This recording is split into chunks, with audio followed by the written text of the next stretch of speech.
حدیث میں آیا ہے کہ دعا عبادت کا مغز ہے، اور ایک حدیث میں آیا ہے کہ فرض نماز کے بعد دعا قبول ہوتی ہے، لیکن اہل حدیث بھائی فرض نماز کے بعد دعا نہیں مانگتے۔ اجتماعی طور پر آپ برائے مہربانی قرآن و حدیث کی روشنی میں وضاحت فرمائیں۔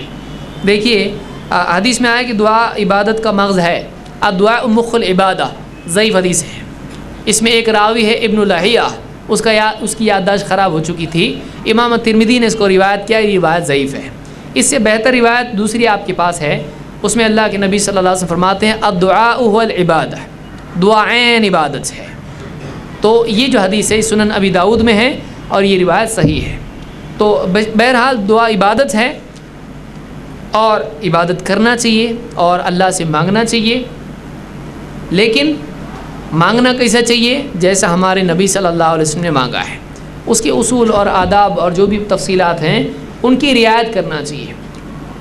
اللہ کے نبی صلی اللہ علیہ وسلم نے فرض نمازوں کے بعد اجتماعی دعا نہیں کی، لہٰذا ہم کہتے ہیں کہ اتنے سال آپ مدینہ میں رہے، تقریباً 10 سال آپ مدینہ میں رہے اور جماعت سے نماز ہوتی رہی، لیکن آپ نے ایک بھی بار اجتماعی دعا نہیں کی، تو ایسا کیوں؟ جو کام نبی نے جان بوجھ کے 10 سال تک نہیں کیا آپ اس کو کر رہے ہیں، تو آپ زیادہ علم والے ہیں کہ اللہ کے نبی صلی اللہ علیہ وسلم دعا کی قدر و قیمت آپ کو زیادہ معلوم یا نبی کو؟ اجتماعی دعا کی فضیلت نبی کو زیادہ معلوم کہ آپ کو؟ تو جو کام ہمارے نبی صلی اللہ علیہ وسلم نے موقع ہونے کے باوجود نہیں کیا اس کو نہ کرنا سنت ہے۔ اسی لیے اہل حدیث فرض نمازوں کے بعد اجتماعی دعا نہیں کرتے ہیں۔ اب کوئی آدمی اگر یہ کہے کہ اجتماعیت میں برکت ہوتی ہے، اکیلے اگر دعا مانگیں، دیکھو کسی کو دعا کرنے آتی کسی کو نہیں بھی آتی، امام صاحب کو اتنی اچھی دعائیں آتی ہیں، قرآن کے حافظ بھی ہیں، لمبی دعا کر سکتے ہیں، تو کیوں نہ ایسا کریں؟ امام صاحب دعا کریں ہم آمین بولے، اس میں برا کیا ہے؟ اس میں اجتماعیت ہے، اس میں امام صاحب کی علم کا فائدہ اٹھانا ہے، اگر ایسا کرتے ہیں تو کتنا اچھا ہوگا۔ اگر کوئی آدمی ایسا کہتا ہے، اگر اس سے یہ کہیں ٹھیک ہے سنت نمازیں بھی ڈھنگ سے لوگ پڑھتے نہیں بھی پڑھتے،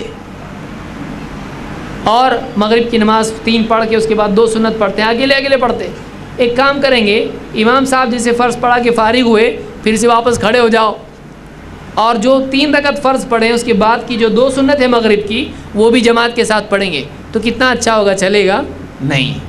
فرض نماز جماعت سے پڑھتے ہیں اور سنت نماز اکیلے پڑھتے ہیں۔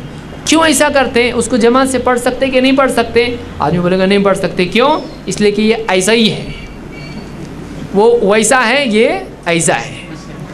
فرض نماز جماعت سے ہے اور سنت نماز اکیلے ہے، تو ہم یہ کہتے ہیں کہ جب آپ سنت نماز سنت ہو کے اکیلے پڑھ رہے ہیں، اجتماعیت آپ چھوڑ رہے ہیں، تو ہمارے نبی نے اگر ایسا نہیں کیا ہے تو دعا میں بھی یہی قاعدہ آپ کیوں اختیار نہیں کر رہے ہیں؟